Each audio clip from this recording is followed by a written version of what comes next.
ससुराल वालों,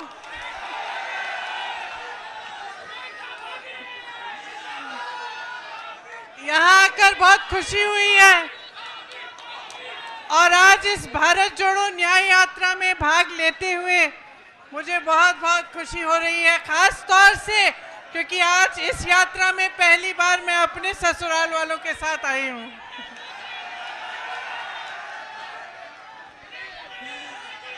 तो आपको याद होगा, बोलूं, आपको याद होगा मैं 2 साल पहले यहाँ आई थी, याद है? बड़ी मीटिंग हुई थी, बोलने दो भाई। आपको याद होगा 22 में मैं यहाँ आई थी, मीटिंग हुई थी बड़ी। अरे भैया बात सुनने दो, सुनने दो। और रोड शो भी हुआ था। मैं आपसे पूछना चाहती हूँ कि तब से आज तक कुछ बदला है? उस समय चुनाव था विधानसभा का, आपने भाजपा को जिताया, योगी जी को जिताया, 2 साल और उनको मौका मिला है। मैं आपसे पूछना चाहती हूं कि जो आपकी समस्याएं हैं, जो आपकी असली समस्याएं, आपका दुख है, जो महंगाई है, जो बेरोजगारी है, जो रोज रोज इन परीक्षाओं में जो पेपर लीक हो रहे हैं, जिनके लिए नौजवान बच्चे, आपके बच्चे मेहनत करते हैं, पढ़ते हैं, फीस भरते हैं, ये सिलसिला अभी तक जारी है कि नहीं कि पेपर लीक होते रहते हैं? बताइए, जारी है? तो जब आप 2 साल बाद सरकार चुन रहे थे, आप चुनाव में अपना वोट डाल रहे थे, तो मैं जानना चाहती हूं कि आप क्या सोच रहे थे? क्या आपने सोचा, सुनिए, क्या आपने सोचा कि यहाँ का विकास होगा? सोचा था? अब यहाँ पे पीतल के कारखाने हैं, बड़े बड़े पीतल के कारोबार हैं, क्या आपकी तरक्की हुई है? हुई है। जितनी भी मदद आपको सरकार से मिलनी थी वो बंद हो गई, ऊपर से जीएसटी, और जितना काम कर रहे थे उसका शायद आधा काम कर रहे होंगे आज। मुश्किलें कम हुई हैं या बढ़ी हैं? बढ़ गई हैं।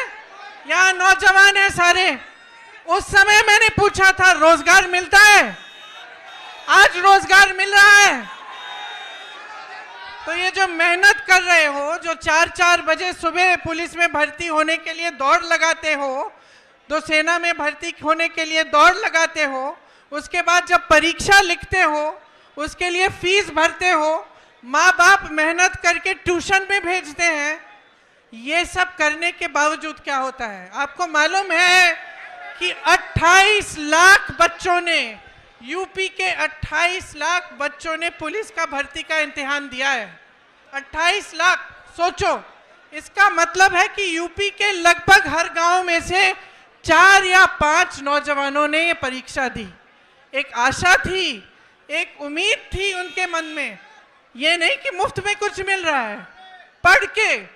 पढ़ के मेहनत करके वो चाहते थे अपनी परीक्षा में पास हो। क्या हुआ? पेपर लीक हो गया। अब जब मैं यहाँ आई थी 22 में, तो मैंने आपसे कहा था कि हमने एक घोषणा पत्र बनाया था, उसमें हमने एक पूरा प्लान बनाया था, एक पूरी योजना बनाई थी कि ये जो पेपर लीक बार बार होते हैं, इसको रोकने की क्या योजना हो सकती है। उसमें जॉब कैलेंडर था, उसमें ये था कि एक कमीशन बनेगा और जितना भी अन्याय हुआ है उसको ठीक करने का काम होगा। और जॉब कैलेंडर में हर जो भी डेट था, परीक्षा का डेट, नियुक्ति की डेट, सारी पहले से तय, और जो उससे इधर उधर होता उसके खिलाफ कार्रवाई होती। तो ये तो 2-3 मुद्दे हैं, पूरे 10 मुद्दों का हमने एक पूरा प्लान बनाया था। तो मैं आपसे एक सीधी सीधी बात कहना चाहती हूँ, देखो चुनाव फिर से आ रहा है कि नहीं?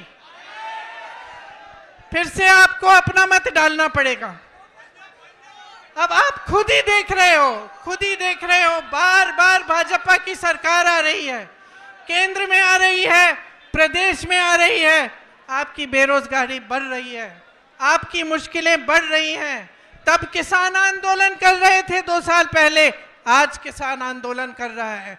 तब सड़क पे बैठे थे ठंड में सर्दी में, आज बैठे हैं। तब उनकी सुनवाई नहीं थी, आज उनकी सुनवाई नहीं है। और इसी तरह से आप सोचिए, जब जब बुलडोजर चलता है इनका, तो किसके घरों पे चलता है? किसके घरों पे चलता है?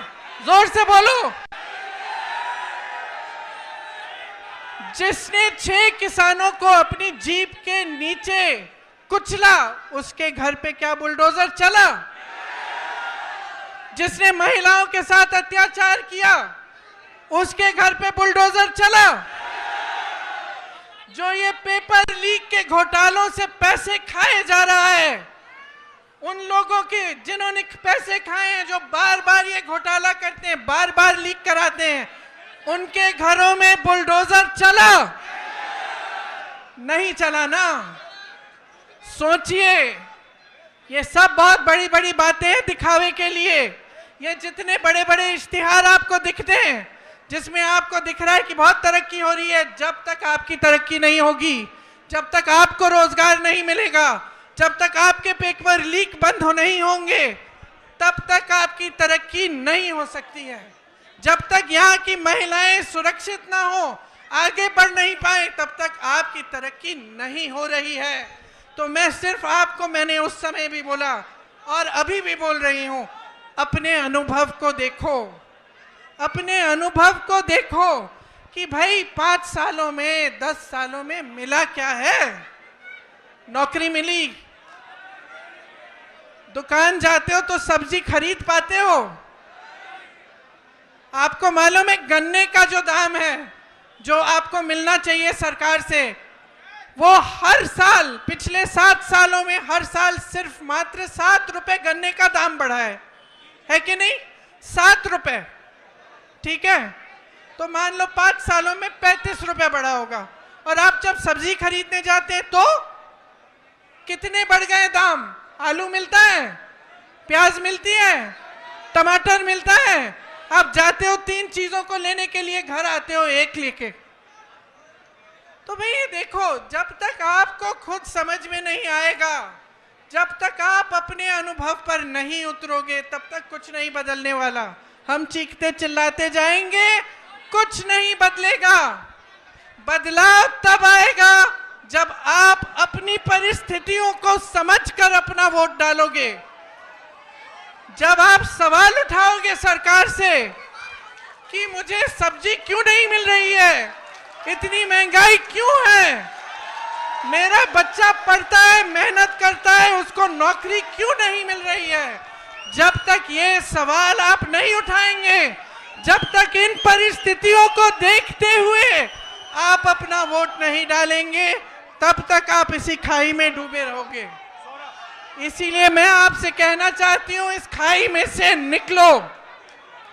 जब वोट डालने जाते हो, सोच समझ के अपना वोट दो। कांग्रेस पार्टी के पास योजनाएं हैं, करके दिखाया है, और आप सब अपने ही अनुभव से ये चीज समझते हैं।